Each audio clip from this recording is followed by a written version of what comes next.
स्वागत है गौरव शुक्ला मैं हूं ਤੁਹਾਡੇ ਨਾਲ ਤਾਂ ਸੱਤਵੇਂ ਦੌਰ ਦੇ ਵਿੱਚ ਸਮਾਧਾਨ ਨਿਕਲੇਗਾ। ਇਹ ਸਵਾਲ ਇਸ ਕਰਕੇ ਹੈ ਕਿਉਂਕਿ ਇੱਕ ਵਾਰ ਮੁੜ ਤੋਂ ਰਾਉਂਡ ਟੇਬਲ ਦੇ ਉੱਤੇ ਕਿਸਾਨ ਬੈਠਣਗੇ ਕੇਂਦਰ ਦੇ ਨੁਮਾਇੰਦਿਆਂ ਦੇ ਨਾਲ ਸੋਮਵਾਰ ਦੇ ਦਿਨ ਦੁਪਹਿਰ 2 ਵਜੇ ਤੇ ਇਸ ਦੇ ਨਾਲ ਹੀ ਉਮੀਦਾਂ ਪੂਰੇ ਦੇਸ਼ ਨੂੰ ਦੁਨੀਆ ਨੂੰ ਖਾਸ ਤੌਰ ਤੇ ਕਿਸਾਨਾਂ ਨੂੰ ਇਸ ਸਮੇਂ ਹੈਗੀਆਂ ਨੇ ਕਿ ਜਲਦ ਇਸ ਮਸਲੇ ਦਾ ਹੱਲ ਨਿਕਲੇ।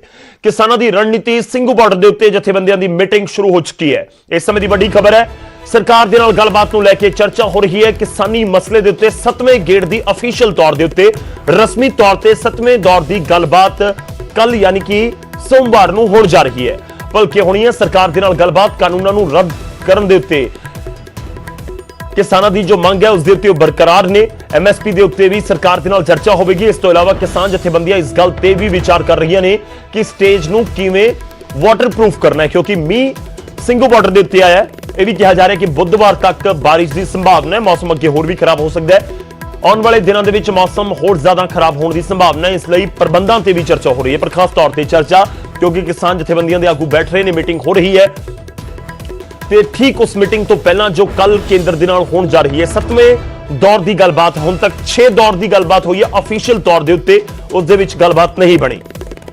ਪਹਿਲੀ ਮੀਟਿੰਗ ਹੁੰਦੀ ਹੈ ਕਿਸਾਨਾਂ ਦੇ ਨਾਲ ਸਰਕਾਰ ਦੇ ਨੁਮਾਇੰਦਿਆਂ ਦੀ 14 ਅਕਤੂਬਰ ਨੂੰ, 13 ਨਵੰਬਰ ਨੂੰ ਦੂਜੀ ਮੁਲਾਕਾਤ, 1 ਦਸੰਬਰ ਨੂੰ ਤੀਜੀ ਮੁਲਾਕਾਤ, 3 ਦਸੰਬਰ ਨੂੰ ਚੌਥੀ ਮੁਲਾਕਾਤ, 5 ਦਸੰਬਰ ਨੂੰ ਪੰਜਵੀਂ ਮੁਲਾਕਾਤ। ਉਸ ਤੋਂ ਬਾਅਦ 8 ਤਰੀਕ ਨੂੰ ਭਾਰਤ ਬੰਦ ਦਾ ਸੱਦਾ ਸੀ। ਉਸੇ ਦਿਨ ਅਨਅਫੀਸ਼ੀਅਲ ਤੌਰ ਦੇ ਉੱਤੇ 13 ਕਿਸਾਨ ਜਥੇਬੰਦੀਆਂ ਦੇ ਆਗੂ ਦੇਸ਼ ਦੇ ਗ੍ਰਹਿ ਮੰਤਰੀ ਦੇ ਨਾਲ ਮੁਲਾਕਾਤ ਕਰਦੇ ਨੇ। ਅਮਿਤ ਸ਼ਾਹ ਦੇ ਨਾਲ ਮੁਲਾਕਾਤ ਹੁੰਦੀ ਹੈ। ਉਸ ਤੋਂ ਬਾਅਦ ਇੱਕ ਵਾਰ ਫਿਰ ਤੋਂ ਡੈਡਲੌਕ ਬਣ ਗਿਆ। ਖੈਰ ਸਾਲ ਦੇ ਅੰਤ ਦੇ ਵਿੱਚ 2020 ਦੇ ਆਖਿਰ ਦੇ ਵਿੱਚ ਇੱਕ ਵਾਰ ਫਿਰ ਮੁਲਾਕਾਤ ਹੁੰਦੀ ਹੈ। 30 ਦਸੰਬਰ ਨੂੰ ਇੱਕ ਵਾਰ ਫਿਰ ਤੋਂ ਗੱਲਬਾਤ ਦੀ ਟੇਬਲ ਦੇ ਉੱਤੇ ਕਿਸਾਨ ਜਥੇਬੰਦੀਆਂ ਬੈਠੀਆਂ। ਦੋ ਮੰਗਾਂ ਦੇ ਉੱਤੇ ਸਰਕਾਰ ਰਾਜ਼ੀ ਹੋ ਗਈ ਕਿ ਠੀਕ ਹੈ ਜਿਹੜੇ ਪਰਾਲੀ ਨੂੰ ਲੈ ਕੇ ਕਾਨੂੰਨ ਬਣਾਏ ਜਾ ਰਹੇ ਨੇ ਉਸ ਦੇ ਵਿੱਚ ਕਿਸਾਨਾਂ ਨੂੰ ਐਡ ਨਹੀਂ ਕੀਤਾ ਜਾਏਗਾ। ਦੂਜਾ ਬਿਜਲੀ ਸੋਧ ਜਿਹੜੇ ਬਿੱਲ ਲੈ ਕੇ ਆਉਣ ਦੀ ਗੱਲ ਹੋ ਰਹੀ ਸੀ ਉਹ ਵੀ ਨਹੀਂ ਲੈ ਕੇ ਆਏਗੀ ਸਰਕਾਰ। ਤੇ ਹੁਣ ਖੇਤੀ ਕਾਨੂੰਨਾਂ ਨੂੰ ਲੈ ਕੇ ਰੇੜ ਕੇ MSP ਦੇ ਉੱਤੇ ਰੇੜ ਕੇ ਤੇ ਦੋ ਅਹਿਮ ਇਸ਼ੂਜ਼ ਨੇ ਜਿਨ੍ਹਾਂ ਦੇ ਉੱਤੇ ਕੱਲ ਗੱਲਬਾਤ ਹੋਵੇਗੀ। ਸਰਕਾਰ ਕਹਿ ਰਹੀ ਹੈ ਕਿ ਅਸੀਂ ਅਮੈਂਡਮੈਂਟ ਕਰਨ ਦੇ ਲਈ ਤਿਆਰ ਹਾਂ, ਜਦਕਿ ਦੂਜੇ ਪਾਸੇ ਕਿਸਾਨ ਕਹਿ ਰਹੇ ਨੇ ਕਿ ਤੁਸੀਂ ਤਿੰਨੇ ਖੇਤੀ ਕਾਨੂੰਨ ਰੱਦ ਕਰੋ। ਤਾਂ ਇਸ ਸਮੇਂ ਮੰਥਨ ਜਾਰੀ ਹੈ ਸਿੰਘੂ ਬਾਰਡਰ ਦੇ ਉੱਤੇ ਕਿਸਾਨ ਜਥੇਬੰਦੀਆਂ ਦਾ ਕੱਲ ਦੀ ਮੀਟਿੰਗ ਨੂੰ ਲੈ ਕੇ।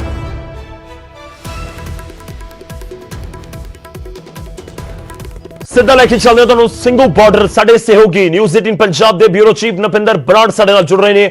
ਨਪਿੰਦਰ, ਕੀ ਕੁਝ ਇਸ ਸਮੇਂ ਤੁਹਾਡੇ ਕੋਲ ਅਪਡੇਟ ਨਜ਼ਰਾਂ ਸਭ ਦੀਆਂ ਨੇ ਕਿ ਸੋਮਵਾਰ ਨੂੰ ਗੱਲ ਬਣ ਜਾਏ? ਨਵਾਂ ਸਾਲ ਹੈ, ਨਵੀਂ ਉਮੀਦ ਦੀ ਕਿਰਨ ਹੈ ਕਿ ਸੋਮਵਾਰ ਨੂੰ ਗੱਲ ਬਣ ਜਾਏ ਤੇ ਕਿਸਾਨ ਆਪਣੇ ਘਰ ਨੂੰ ਪਰਤਣ, ਪੰਜਾਬ ਪਰਤਣ, ਕਿਉਂਕਿ ਠੰਡ ਬਹੁਤ ਹੈ, ਦਿੱਕਤਾਂ ਬਹੁਤ ਹੈ, ਸਭ ਨੂੰ ਪਤਾ, ਪਰ ਫਿਰ ਵੀ ਡਟੇ ਹੋਏ ਨੇ। ਮੀਟਿੰਗ ਨੂੰ ਲੈ ਕੇ ਇਸ ਸਮੇਂ ਕੀ ਕੁਝ ਅਪਡੇਟ ਤੁਹਾਡੇ ਕੋਲ ਨਪਿੰਦਰ? देखो बिल्कुल फिलहाल जी मीटिंग चल रही है, किसान जथेबंदियां आपस में मीटिंग कर रही ने, विचार चर्चा कर रही ने। करीब 1 घंटा हो गया इस मीटिंग में शुरू होए और हजे होर भी कुछ समय मीटिंग चल सकती है क्योंकि बेहद अहम मीटिंग है। अज की मीटिंग अहम इसलिए है क्योंकि इस मीटिंग के विच जिहड़ियां गल्लां ते जिहड़े मुद्दों ते चर्चा चल रही है, जिहड़े मुद्दों ते विचारां कीतियां जा रही ने, वो मुद्दे कल विचारे जाने ने। यानी कल केंद्र सरकार दे नाल जिहड़ी मीटिंग होनी है किसान जथेबंदियां दी, उस मीटिंग नूं लैके रणनीति बनाई जा रही है। अज दी इस मीटिंग दे विच हर पहलू ते विचार किया जा रहा है कि कल किस तरह के सरकार दे वल्लों सरकार नूं जिहड़े सवाल कर रहे हैं और सरकार दे किस तरह जवाब हो सकते हैं और सरकार दे जवाबां दे बदले सवाल किहड़े हो सकते हैं। सरकार अपने जिहड़े तर्क पेश करेगी उन्हां तर्कां दा जवाब की देना है क्योंकि किसानों को पता है किहड़े किहड़े मुद्दों ते कल चर्चा हो सकती है, किहड़े किहड़े पक्ष सरकार रख सकती है। क्योंकि पिछली मीटिंग दे विच हाँ पक्की हुंगारा जिहड़ा हैगा मिलिया सी, उस तो बाद किसानों के भी हौसले वधे हुए ने और आम लोग जिहड़े निगाह टकाई बैठे ने दिल्ली के बार्डरां ते, उन्हां लोकां नूं भी उम्मीद है कि कल दी मीटिंग दे विच कोई चंगा सुख सुनेहा आ जावे। पर वो सुख सुनेहा आउणा किस तरह दा आउणा, किस तरह की गलबात होनी है, वो तां ही है कि जे अज रणनीति प्रॉपर बनाई जाएगी क्योंकि कोई भी कमजोर कड़ी रह जाती है तो वह असर कल की मीटिंग पर पै सकता। वो कमजोर कड़ी नहीं छड्डना चाहते किसान, उन्होंने विचार किया जा रहा। दूजा एक होर जिहड़ा क्योंकि बेशक कल मीटिंग होने जा रही है पर नाल ही इस संघर्ष नूं अगे लंबा चलाउण दे लई भी तैयारियां पैरल कीतियां जा रही ने क्योंकि 26 तरीक तक तो प्रोग्राम किसान दे चुके हैं कि अगर कल नूं मीटिंग का मसला हल नहीं हुंदा तो उस तो बाद संघर्ष चलता रहना। और जिवें पिछले 2 दिनों तो मीह पै रहा इत्थे ਸਿੰਘੂ बार्डर ते जां टिकरी भी पै रहा, तो इस मीह के दौरान स्टेज की कार्रवाई प्रभावित होंदी है। वो स्टेज है जिहड़ी उहनूं वाटरप्रूफ करन दे लई और जिहड़ा पूरा जिथे जिथे प्रोग्राम इत्थे कीता जा रहा उस सारे समागम नूं मैनेज करन दे लई, क्योंकि 10 किलोमीटर लंबा इत्थे कह सकते कि समागम का एरिया या प्रोटेस्ट का एरिया करीब 10 किलोमीटर लंबा है, तो इस एरिया नूं किद्दां मैनेज करना है ਤਾਂ ਕਿ ਬਰਸਾਤ ਦੇ ਮੌਸਮ 'ਚ ਜਾਂ ਠੰਡ ਦੇ ਮੌਸਮ ਦੇ ਵਿੱਚ ਵੀ ਕਿਸੇ ਕਿਸਮ ਦੀ ਦਿੱਕਤ ਪੇਸ਼ ਨਾ ਆਵੇ। ਉਹ ਸਾਰੇ ਇਹ ਵਿਚਾਰ ਜਿਹੜੇ ਨੇ ਅੱਜ ਦੀ ਇਸ ਮੀਟਿੰਗ 'ਚ ਕੀਤੇ ਜਾ ਰਹੇ ਨੇ। ਹਰ ਪੱਖ ਤੋਂ ਜਿਹੜਾ ਹੈਗਾ ਪਹਿਲੂ ਵਿਚਾਰੇ ਜਾ ਰਹੇ ਨੇ। ਔਰ ਇੱਕ ਵਾਰੀ ਤਸਵੀਰ ਦਿਖਾ ਦਿੰਦੇ ਜਿਹੜੇ ਸਾਡੇ ਦਰਸ਼ਕ ਦੂਰ ਬੈਠੇ ਨੇ ਕਿ ਇਸ ਵੇਲੇ ਇਹ ਅਸੀਂ ਜਿਹੜਾ ਦੂਜੇ ਇਸ ਵਕਤ ਮੌਜੂਦ ਆ ਜਿਹੜਾ 10 ਕਿਲੋਮੀਟਰ ਲੰਬਾ ਤੁਹਾਨੂੰ ਏਰੀਆ ਕਹਿ ਰਿਹਾ ਉਹਦਾ ਦੂਸਰੇ ਕੋਨੇ ਦੇ ਕਰੀਬ ਆ ਸੀ, ਯਾਨੀ ਸਟੇਜ ਤੋਂ ਕਰੀਬ 10 ਕਿਲੋਮੀਟਰ ਪਿੱਛੇ। ਤੇ ਇੱਥੇ ਵੀ ਤੁਸੀਂ ਦੇਖ ਲਓ ਕਿਸ ਤਰ੍ਹਾਂ ਦੋਨੇ ਪਾਸੇ ਉਵੇਂ ਟਰਾਲੀਆਂ ਤੁਹਾਨੂੰ ਨਜ਼ਰ ਆਉਣਗੀਆਂ, ਉਵੇਂ ਕਿਸਾਨੀ ਸੰਘਰਸ਼ ਦੇ ਝੰਡੇ ਨਜ਼ਰ ਆਉਣਗੇ। ਲੋਕ ਲਗਾਤਾਰ ਆ ਰਹੇ ਨੇ, ਵਹੀਕਲ ਉਧਰ ਨੂੰ ਵੱਧ ਰਹੇ ਨੇ ਸਟੇਜ ਵਾਲੇ ਪਾਸੇ ਨੂੰ। ਤਾਂ ਇਹ ਇੱਥੋਂ ਦਾ ਮਾਹੌਲ ਹੈ। ਕਿਸਾਨੀ ਝੰਡੇ ਲਾ ਕੇ ਚਾਹੇ ਟਰੈਕਟਰ ਹੋਣ, ਗੱਡੀਆਂ ਹੋਣ, ਉਹ ਲਗਾਤਾਰ ਇੱਥੇ ਆ ਰਹੀਆਂ ਨੇ। ਆ ਤੁਸੀਂ ਦੇਖੋ ਇੱਕ ਹੋਰ ਗੱਡੀ ਲੰਘ ਰਹੀ ਹੈ। ਇਸ ਤਰ੍ਹਾਂ ਗੱਡੀਆਂ ਲਗਾਤਾਰ ਆ ਰਹੀਆਂ ਨੇ ਇੱਥੇ, ਯਾਨੀ ਕਾਫਲਾ ਲਗਾਤਾਰ ਇੱਥੇ ਲੰਬਾ ਹੁੰਦਾ ਜਾ ਰਿਹਾ। ਤਾਂ ਇਹ ਇੱਥੋਂ ਦੀ ਤਸਵੀਰ ਆ। ਦੂਜੇ ਪਾਸੇ ਜਿਹੜਾ ਇੱਕ ਹੈੱਡਕੁਆਟਰ ਬਣਾਇਆ ਗਿਆ, ਇੱਕ ਦਫ਼ਤਰ ਬਣਾਇਆ ਗਿਆ ਕਿਸਾਨਾਂ ਦੇ ਵੱਲੋਂ, ਉਹ ਇੱਕ ਹਾਲਾਂਕਿ ਪ੍ਰਾਈਵੇਟ ਬਿਲਡਿੰਗ ਹੈ, ਉਹਦੇ ਅੰਦਰ ਜਿਹੜਾ ਹੈਗਾ ਵਿਚਾਰ ਚਰਚਾ ਚੱਲ ਰਹੀ ਹੈ। ਹਰ ਪਹਿਲੂ ਨੂੰ ਵਿਚਾਰਿਆ ਜਾ ਰਿਹਾ ਹੈ ਕਿ ਕਿਵੇਂ ਰਣਨੀਤੀ ਅੱਗੇ ਦੀ ਬਣਾਈ ਜਾਵੇਗੀ। ਗੌਰਵ, ਠੀਕ ਹੈ, ਮੈਂ ਇੱਕ ਹੋਰ ਚੀਜ਼ ਜਾਣਨੀ ਚਾਹੁੰਦਾ ਕਿ ਇਸ ਜਥੇਬੰਦੀਆਂ ਦੀ ਮੀਟਿੰਗ ਦੇ ਵਿੱਚ ਕਿ ਕੋਈ ਅੱਗੇ ਦੀ ਰਣਨੀਤੀ ਦੇ ਨਾਲ ਗੱਲਬਾਤ ਨੂੰ ਲੈ ਕੇ ਅੱਗੇ ਦੀ ਰਣਨੀਤੀ ਕੀ ਰਹੇ, ਉਸ ਨੂੰ ਲੈ ਕੇ ਵੀ ਕੋਈ ਅੱਜ ਫੈਸਲਾ ਕੀਤਾ ਜਾ ਸਕਦਾ। ਨਿਪਿੰਦਰ, ਇਹ ਸਵਾਲ ਇਸ ਕਰਕੇ ਹੈ ਕਿਉਂਕਿ ਦੇਖੋ ਡੈਡਲੌਕ ਤਾਂ ਬਣਿਆ ਹੋਇਆ ਹੈ। 30 ਤਰੀਕ ਨੂੰ ਬੇਸ਼ੱਕ ਮੀਟਿੰਗ ਹੋਈ ਹੈ ਸਰਕਾਰ ਦੇ ਨੁਮਾਇੰਦਿਆਂ ਦੇ ਨਾਲ, ਪਰ ਗੱਲ ਉੱਥੇ ਹੀ ਖੜੀ ਹੈ ਖੇਤੀ ਕਾਨੂੰਨਾਂ ਨੂੰ ਲੈ ਕੇ ਕਿ ਰੱਦ ਕਰੋ। ਸਰਕਾਰ ਕਹਿ ਰਹੀ ਹੈ ਅਮੈਂਡਮੈਂਟ ਕਰਨ ਨੂੰ ਅਸੀਂ ਤਿਆਰ ਹਾਂ। ਤਾਂ ਕੀ ਕੋਈ ਵਿਚਾਲੇ ਦੇ ਰਾਹ ਦੇ ਉੱਤੇ ਵੀ ਕਿਸਾਨ ਜਥੇਬੰਦੀਆਂ ਮੰਥਨ ਕਰ ਸਕਦੀਆਂ ਨੇ? ਇਹ ਸਵਾਲ ਇਸ ਕਰਕੇ ਵੀ ਹੈ ਕਿ 40 ਜਥੇਬੰਦੀਆਂ ਨੇ, ਕਿ ਕੋਈ ਜਥੇਬੰਦੀ ਉਸ ਦੇ ਵਿੱਚ ਅਜਿਹੀ ਹੈ ਤੁਹਾਡੇ ਕੋਲ ਕੋਈ ਗੱਲ ਕਰ ਰਹੀ ਹੋਵੇ ਕਿ ਸੁਣ ਤਾਂ ਲਓ ਸਰਕਾਰ ਕੀ ਕਹਿ ਰਹੀ ਹੈ, ਕਿ ਸੋਧ ਵਾਲੇ ਪਾਸੇ ਜਾਇਆ ਜਾ ਸਕਦਾ, ਨਹੀਂ ਜਾਇਆ ਜਾ ਸਕਦਾ? ਨਿਪਿੰਦਰ, ਦੇਖੋ ਬਿਲਕੁਲ ਅਸੀਂ ਇਸ ਪੱਖ ਤੋਂ ਵੀ ਜਾਣਕਾਰੀ ਲੈਣ ਦੀ ਕੋਸ਼ਿਸ਼ ਕੀਤੀ ਹੈ, ਕਈ ਕਿਸਾਨ ਆਗੂਆਂ ਦੇ ਨਾਲ ਗੱਲਬਾਤ ਕੀਤੀ ਹੈ।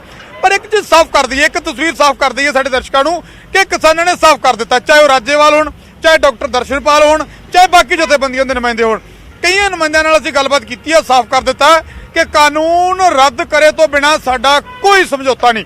ਕਾਨੂੰਨ, ਕੇਂਦਰੀ ਖੇਤੀ ਕਾਨੂੰਨ ਵਾਪਸ ਲਏ ਬਿਨਾਂ ਕਿਸਾਨ ਇਸ ਸੰਘਰਸ਼ ਨੂੰ ਪਿੱਛੇ ਨਹੀਂ ਲੈਣਗੇ। ਇਹ ਸਾਫ਼ ਕਰ ਦਿੱਤਾ ਉਹਨਾਂ ਨੇ। ਔਰ ਇਸ ਪਹਿਲੂ ਤੇ ਅਗਰ ਕੋਈ ਗੱਲ ਕਰਨ ਦੀ ਕੋਸ਼ਿਸ਼ ਵੀ ਕਰਦਾ ਤਾਂ ਉਸ ਦਾ ਵਿਰੋਧ ਹੁੰਦਾ। ਇਸ ਕਰਕੇ ਕੋਈ ਵੀ ਕਿਸਾਨ ਆਗੂ ਜਿਹੜਾ ਹੈਗਾ ਇਸ ਤਰ੍ਹਾਂ ਦੀ ਗੱਲ ਹਾਲ ਫਿਲਹਾਲ ਦੀ ਕੜੀ ਨਹੀਂ ਕਰ ਰਿਹਾ ਕਿ ਵਿੱਚ ਦਾ ਰਸਤਾ ਕੋਈ ਕੱਢਿਆ ਜਾ ਸਕੇ। ਵਿੱਚ ਦੇ ਰਸਤੇ ਤੇ ਕੋਈ ਮੀਟਿੰਗ ਦੇ ਵਿੱਚ ਜਿਹੜੀ ਇਹ ਗੱਲਬਾਤ ਨਹੀਂ ਕੀਤੀ ਜਾ ਰਹੀ। ਸਾਰੇ ਆਗੂ ਫਿਲਹਾਲ ਇਸੇ ਗੱਲ ਤੇ ਦ੍ਰਿੜ ਨੇ ਕਿ ਜੇ ਸਰਕਾਰ ਦਾ ਜਿਹੜਾ ਹੈਗਾ ਰਵੱਈਆ ਜਾਂ ਸਰਕਾਰ ਦਾ ਗੱਲਬਾਤ ਕਰਨ ਦਾ ਤੌਰ ਤਰੀਕਾ ਪਿਛਲੀ ਮੀਟਿੰਗ ਦੇ ਵਿੱਚ ਬਦਲਿਆ, ਯਾਨੀ ਸਰਕਾਰ ਨੇ ਪ੍ਰਭਾਵ ਮੰਨਿਆ ਕਿਸਾਨਾਂ ਦੇ ਇਸ ਪ੍ਰਦਰਸ਼ਨ ਦਾ, ਕਿਉਂਕਿ ਪੂਰੀ ਦੁਨੀਆ ਦੇ ਵਿੱਚ ਆਵਾਜ਼ ਪਹੁੰਚ ਚੁੱਕੀ ਆ ਔਰ ਬੜਾ ਸ਼ਾਂਤਮਈ ਤਰੀਕੇ ਦੇ ਨਾਲ ਪ੍ਰੋਟੈਸਟ ਜਿਹੜਾ ਕੀਤਾ ਜਾ ਰਿਹਾ। ਇਸ ਵੇਲੇ ਫੋਕਸ ਇਸ ਗੱਲ ਤੇ ਆ ਕਿ ਸਰਕਾਰ ਤੇ ਦਬਾਅ ਬਣਾਇਆ ਜਾਵੇ ਔਰ ਉਹ ਦਬਾਅ ਵੀ ਬੜੇ ਸ਼ਾਂਤਮਈ ਤਰੀਕੇ, ਜਿਸ ਤਰ੍ਹਾਂ ਇੱਕ ਪ੍ਰੋਟੈਸਟ ਦੇਖੋ 55-56 ਤੋਂ ਵੱਧ ਕਿਸਾਨਾਂ ਦੀ ਮੌਤ ਹੋ ਚੁੱਕੀ ਆ। ਕੱਲ ਇੱਕ ਨੌਜਵਾਨ ਕਿਸਾਨ 18 ਸਾਲ ਦੀ ਉਮਰ ਦੇ ਵਿੱਚ ਉਹਦੀ ਜਾਨ ਚਲੀ ਗਈ। ਤਾਂ ਲਗਾਤਾਰ ਮੌਤਾਂ ਹੋ ਰਹੀਆਂ ਨੇ। ਐਸੇ ਹਾਲਾਤ ਦੇ ਵਿੱਚ ਸ਼ਾਂਤਮਈ ਤਰੀਕੇ ਦੇ ਨਾਲ, ਜਿਵੇਂ ਪਹਿਲਾਂ ਇਸ ਸੰਘਰਸ਼ ਦੇ ਖਿਲਾਫ, ਕਿਉਂਕਿ ਹਾਲੇ ਤੱਕ ਬੇਸ਼ੱਕ ਲੋਕਲ ਨੁਮਾਇੰਦੇ ਕੁਝ ਵੀ ਕਹਿੰਦੇ ਹੋਣ, ਪਰ ਪੂਰੀ ਦੁਨੀਆ ਦੇ ਵਿੱਚੋਂ ਇਸ ਪੀਸਫੁਲ ਪ੍ਰੋਟੈਸਟ ਦਾ ਜਿਹੜਾ ਹੈਗਾ ਇਹਦੇ ਹੱਕ ਦੇ ਵਿੱਚ ਜਿਹੜੀ ਆਵਾਜ਼ ਉੱਠੀ ਆ। ਇਸ ਕਰਕੇ ਕਿਸਾਨਾਂ ਨੂੰ ਇਹ ਲੱਗਦਾ ਹੈ ਕਿ ਸ਼ਾਂਤਮਈ ਤਰੀਕੇ ਦੇ ਨਾਲ ਸੰਘਰਸ਼ ਨੂੰ ਅੱਗੇ ਵਧਾਇਆ ਜਾਵੇ ਔਰ ਇਸੇ ਤਰੀਕੇ ਨਾਲ ਸਰਕਾਰ ਤੇ ਦਬਾਅ ਬਣਾਇਆ ਜਾ ਸਕੇ ਤਾਂ ਕਿ ਸਰਕਾਰ ਜਲਦੀ ਤੋਂ ਜਲਦੀ ਕਿਸਾਨਾਂ ਦੀ ਇਸ ਮੰਗ ਨੂੰ ਮੰਨਣ ਵਾਲੇ ਪਾਸੇ ਚੱਲੇ। ਔਰ ਜਿਹੜੀ ਗੱਲ ਕੱਲ ਦੀ ਮੀਟਿੰਗ ਦੀ ਆ, ਬੇਸ਼ੱਕ ਇੱਕ ਪਾਸੇ ਮੀਟਿੰਗ ਹੋ ਰਹੀ ਹੈ, ਪਰ ਨਾਲ ਹੀ ਸਰਕਾਰ ਨੂੰ ਚੇਤਾਵਨੀ ਦੇਣ ਦੇ ਲਈ ਜਾਂ ਸਰਕਾਰ ਨੂੰ ਇਹ ਦੱਸਣ ਦੇ ਲਈ ਕਿ ਕਿਸਾਨ ਢਿੱਲੇ ਨਹੀਂ ਪੈ ਰਹੇ, ਅੱਗੇ ਦਾ ਪ੍ਰੋਗਰਾਮ ਜਿਹੜਾ ਉਹ ਲਿਖ ਦਿੱਤਾ ਗਿਆ। 26 ਤਰੀਕ ਤੱਕ ਦਾ ਪ੍ਰੋਗਰਾਮ ਲਿਖ ਦਿੱਤਾ ਗਿਆ। ਇਹ ਬੜੀ ਅਹਿਮ ਗੱਲ ਹੈ। 6 ਤਰੀਕ ਦਾ ਪ੍ਰੋਗਰਾਮ ਦੇ ਦਿੱਤਾ ਗਿਆ ਔਰ ਲੋਹੜੀ ਦਾ ਪ੍ਰੋਗਰਾਮ ਦੇ ਦਿੱਤਾ ਗਿਆ। 23 ਤਰੀਕ ਦਾ ਪ੍ਰੋਗਰਾਮ ਦੇ ਦਿੱਤਾ ਗਿਆ। 26 ਤਰੀਕ ਦਾ ਜਿਹੜਾ ਹੈਗਾ 26 ਜਨਵਰੀ ਦੇ ਵੀ ਪ੍ਰੋਗਰਾਮ ਜਿਹੜਾ ਉਹ ਲਿਖ ਦਿੱਤਾ ਗਿਆ। ਤਾਂ ਸਰਕਾਰ ਤੇ ਇੱਕ ਤਰ੍ਹਾਂ ਪ੍ਰੈਸ਼ਰ ਹੈ ਕਿ ਅਸੀਂ ਤੁਹਾਡੇ ਨਾਲ ਗੱਲਬਾਤ ਜ਼ਰੂਰ ਕਰ ਰਹੇ ਹਾਂ, ਪਰ ਨਾਲ ਹੀ ਸਾਡੀ ਤਿਆਰੀ ਵੀ ਹੈ। ਜੇ ਤੁਸੀਂ ਨਹੀਂ ਮੰਨਣਾ ਨਾ ਮੰਨੋ, ਸਾਡੀ ਤਿਆਰੀ ਅੱਗੇ 1 ਮਹੀਨੇ ਦੀ ਪਹਿਲਾਂ ਤੋਂ ਹੋਈ ਹੋਈ ਹੈ। ਔਰ ਨਾਲ ਹੀ ਇਹ ਵੀ ਕਿਸਾਨ ਆਗੂ ਕਹਿੰਦੇ ਨੇ ਕਿ ਵੱਖ-ਵੱਖ ਇਲਾਕੇ ਦੇ ਲੋਕ ਨੇ, ਚਾਹੇ ਹਰਿਆਣੇ ਦੇ ਹੋਣ, ਪੰਜਾਬ ਦੇ ਹੋਣ, ਹੋਰ ਸੂਬਿਆਂ ਦੇ ਹੋਣ, ਲਗਾਤਾਰ ਲੱਖਾਂ ਦੀ ਗਿਣਤੀ ਵਿੱਚ ਲੋਕ ਜਿਹੜੇ ਇਕੱਠੇ ਹੋ ਰਹੇ ਨੇ, ਉਹਨਾਂ ਲੋਕਾਂ ਦੇ ਵਿੱਚ ਕਿਤੇ એનર્ਜੀ ਨਾ ਘਟੇ, ਉਹਨਾਂ ਲੋਕਾਂ ਦੇ ਜਿਹੜੇ ਹੌਸਲੇ ਕਿਤੇ ਉਹ ਨਾ ਢਹਿ ਜਾਣ। ਲਗਾਤਾਰ ਠੰਡ ਪੈ ਰਹੀ ਹੈ, ਮੀਂਹ ਪੈ ਰਿਹਾ, ਮੌਤਾਂ ਹੋ ਰਹੀਆਂ ਨੇ, ਐਸੇ ਮਾਹੌਲ ਦੇ ਵਿੱਚ ਕਿਤੇ ਨੈਗੇਟਿਵਿਟੀ ਨਾ ਫੈਲ ਜੇ।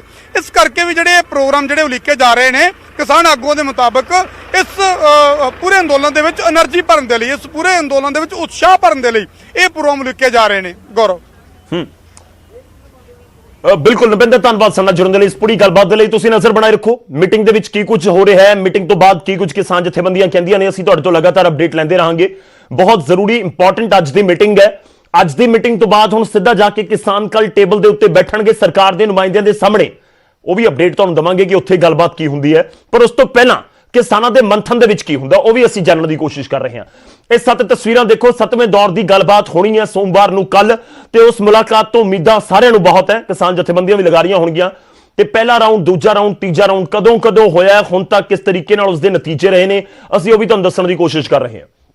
14 ਅਕਤੂਬਰ ਜੋ ਮੈਂ ਪਹਿਲਾਂ ਜ਼ਿਕਰ ਕੀਤਾ ਸੀ, 14 ਅਕਤੂਬਰ, 13 ਨਵੰਬਰ, 1 ਦਸੰਬਰ, 3 ਦਸੰਬਰ, 5 ਦਸੰਬਰ, 30 ਦਸੰਬਰ ਤੇ ਉਸ ਤੋਂ ਬਾਅਦ ਹੁਣ 4 ਜਨਵਰੀ। ਇਹ 6 ਤਸਵੀਰਾਂ ਤੇ 7ਵੀਂ ਤਸਵੀਰ ਵੱਡੀ ਹੈ। ਪੂਰਾ ਹੱਲ ਹੋਏਗਾ 4 ਜਨਵਰੀ ਦੇ ਦਿਨ। ਇਸ ਕਰਕੇ ਵੀ ਅਸੀਂ ਸਵਾਲ ਕਰ ਰਹੇ ਹਾਂ ਕਿ 26 ਜਨਵਰੀ ਤੱਕ ਪ੍ਰੋਗਰਾਮ ਉਲੀਕਿਆ, ਨਵਾਂ ਸਾਲ ਆਇਆ ਕਿ ਕੀ ਨਵੇਂ ਸਾਲ ਦੇ ਵਿੱਚ ਗੱਲਬਾਤ ਬਣ ਜਾਏਗੀ। ਖੈਰ ਥੋੜਾ ਜਿਹਾ ਇੰਤਜ਼ਾਰ ਸਾਨੂੰ ਕਰਨਾ ਹੋਏਗਾ ਕਿ ਕੱਲ ਦੀ ਮੀਟਿੰਗ ਦੇ ਵਿੱਚ ਹੁੰਦਾ ਕੀ ਹੈ।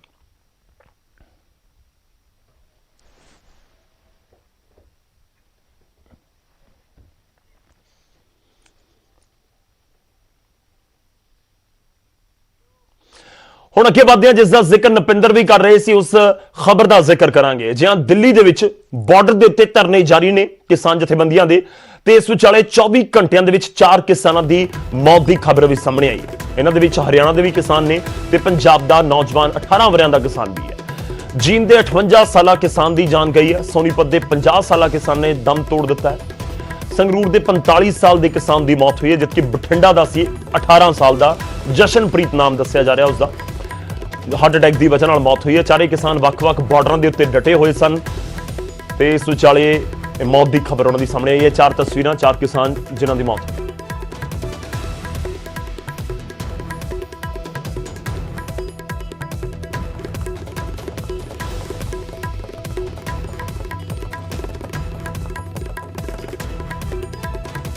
ਤਾਂ ਦਿੱਲੀ ਅੰਦੋਲਨ ਦੇ ਵਿੱਚ 4 ਕਿਸਾਨਾਂ ਦੀ ਮੌਤ ਹੋਈ ਹੈ 24 ਘੰਟਿਆਂ ਦੇ ਵਿੱਚ। ਉਹ ਤਸਵੀਰਾਂ ਅਸੀਂ ਤੁਹਾਨੂੰ ਦਿਖਾ ਰਹੇ ਹਾਂ। ਇਸ ਕਰਕੇ ਹਰ ਕਿਸ ਦੀ ਉਮੀਦ ਹੈ, ਹਰ ਕਿਸ ਦੇ ਜ਼ਿਹਨ ਦੇ ਵਿੱਚ ਹੈ ਕਿ ਜਿੰਨਾ ਜਲਦੀ ਹੋ ਸਕੇ ਇਸ ਪੂਰੇ ਮਸਲੇ ਦਾ ਹੱਲ ਨਿਕਲੇ, ਕਿਉਂਕਿ ਇਸ ਠੰਡ ਦੇ ਮੌਸਮ ਦੇ ਵਿੱਚ ਲਾਜ਼ਮੀ ਤੌਰ ਤੇ ਮੁਸ਼ਕਿਲ ਹੈ ਬਾਰਡਰ ਦੇ ਉੱਤੇ ਬੈਠਣਾ, ਖੁੱਲੇ ਅਸਮਾਨ ਹੇਠਾਂ ਬੈਠਣਾ। ਬੇਸ਼ੱਕ ਜਜ਼ਬਾ ਇਸ ਸਮੇਂ ਖੂਬ ਨਜ਼ਰ ਆ ਰਿਹਾ ਹੈ, ਪਰ ਬਾਵਜੂਦ ਇਸ ਦੇ ਹਰ ਕੋਈ ਚਾਹੁੰਦਾ ਹੈ ਕਿ ਜਲਦ ਕਿਸਾਨ ਆਪਣੇ ਘਰਾਂ ਨੂੰ ਪਰਤਣ, ਸਹੀ ਸਲਾਮਤ ਆਪਣੇ ਘਰਾਂ ਨੂੰ ਪਰਤਣ। ਤੇ ਇਸ ਵਿਚਾਲੇ ਕੁਝ ਮੰਦਭਾਗੀਆਂ ਤਸਵੀਰਾਂ, ਖਬਰਾਂ ਵੀ ਸਾਹਮਣੇ ਆ ਰਹੀਆਂ।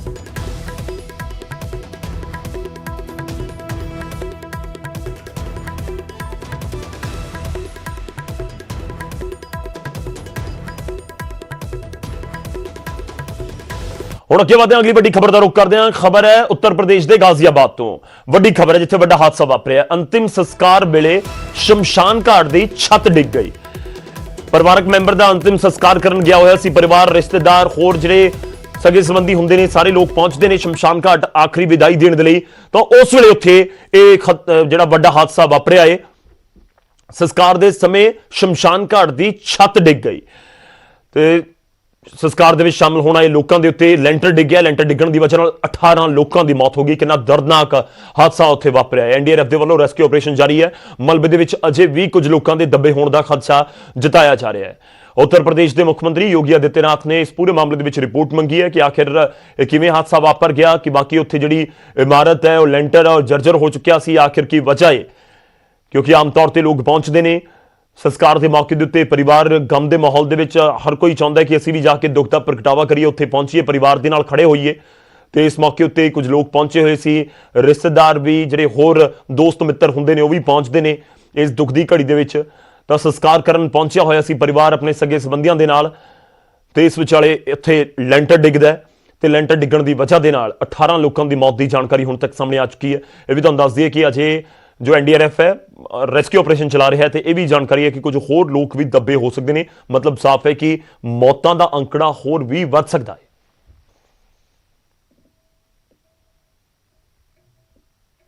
इस पूरे प्रकरण में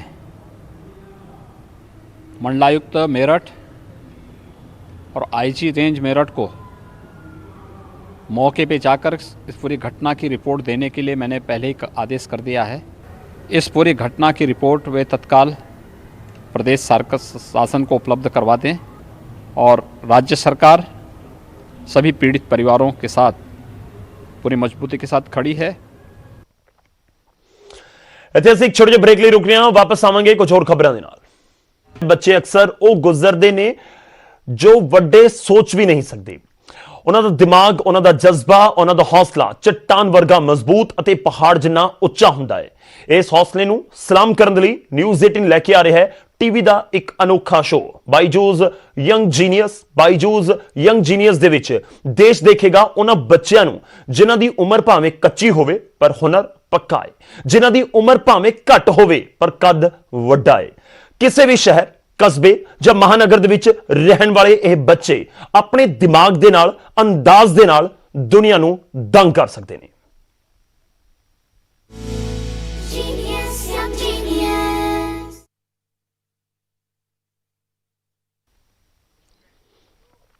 एक खास प्रोग्राम असीं दिखावांगे 16 जनवरी तो, पर उस तो पहलां तुहानूं मिलवाउंदे हां कुछ होर कमाल दे किड्स दे नाल। हैदराबाद दे विच रहिंदा है सिर्फ 13 साल दा डाटा साइंटिस्ट जिहड़ा 3 दिन दफ्तर जांदा सी अते 3 दिन स्कूल।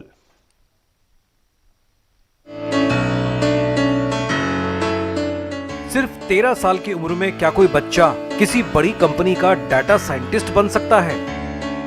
सिर्फ 13 साल का कोई बच्चा क्या आर्टिफिशियल इंटेलिजेंस की जटिल पहेली को सुलझा सकता है?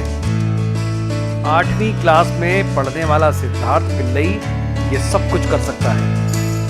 हैदराबाद में रहने वाले इस सुपर किड का दिमाग चाचा चौधरी से भी तेज चलता है। I was 7.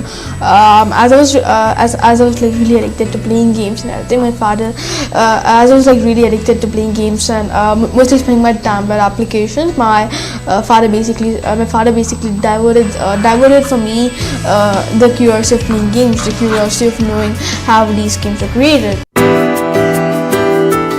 सिद्धार्थ मौज मस्ती की उम्र में पाइथन और कैप्पा जैसी मुश्किल कंप्यूटर लैंग्वेज पर महारत हासिल कर चुका है। वो आर्टिफिशियल इंटेलिजेंस वाले एक ऐसे प्रोजेक्ट पर काम कर रहा है जो बड़ी कंपनियों के मार्केटिंग की टेंशन को चुटकियों में घटा देगा। और तो और बिजनेस सॉल्यूशन तैयार करने वाली कंपनी मॉन्टेन का डाटा साइंटिस्ट है ये बालक, और उसे आईआईटी हैदराबाद और आईआईटी मुंबई से इंटर्नशिप का मौका भी मिला है। When I was showing the CEO my project, sir, and after the discussion basically went on, the discussion with me and CEO and also all the teammates went on for hours, and so finally got my offer letter, and after 1 week I basically got my offer letter. Siddharth के माँ बाप दोनों software engineer हैं। पिता ने 7 साल की उम्र में ही उसके सामने शर्त रखी कि वीडियो गेम तभी खेलने देंगे जब वो ये बताएगा कि वीडियो गेम काम कैसे करता है और उसे बनाने के लिए कौन सी लैंग्वेज और एल्गोरिदम इस्तेमाल होता है। I try to divert his mind in technology way. Whatever he learn is completely self-learning only from online. जुनून था या बेहिसाब प्रतिभा, सिद्धार्थ का नूर फैलता गया। छोटी उम्र में ही प्लांटिंग लैब ट्री जैसे कंप्यूटर कोर्स करने के बाद उसने नौकरी के लिए अप्लाई किया, लेकिन कंपनियां उसकी उम्र को देखकर हिचक जाती। लेकिन मॉन्टेन कंपनी के सीईओ सिद्धार्थ से मिले, 8वीं में पढ़ने वाले बच्चे का इंटरव्यू लिया और तुरंत ही ऑफर लेटर हाथ में थमा दिया। सिद्धार्थ हफ्ते में 3 दिन ऑफिस जाता है तो 3 दिन स्कूल, लेकिन अब कोरोना काल में मीटिंग भी ऑनलाइन लेता है और क्लासेस भी। So in a COVID-19 situation, balancing has become a much easier and a much light-weighted for me, because instead of going 3 days to school, I'm getting to go to school every day in this online world right now, and also trying to spend my daily life as working with data science. ऐसा नहीं कि super kid Siddharth को दूसरे बच्चों जैसे कोई शौक नहीं है। वो भी क्रिकेट और वॉलीबॉल खेलता है। वो भी अपने छोटे भाई के साथ मस्ती करता है, लेकिन साथ ही बिल गेट्स से भी बड़ा बनने का सपना भी देखता है।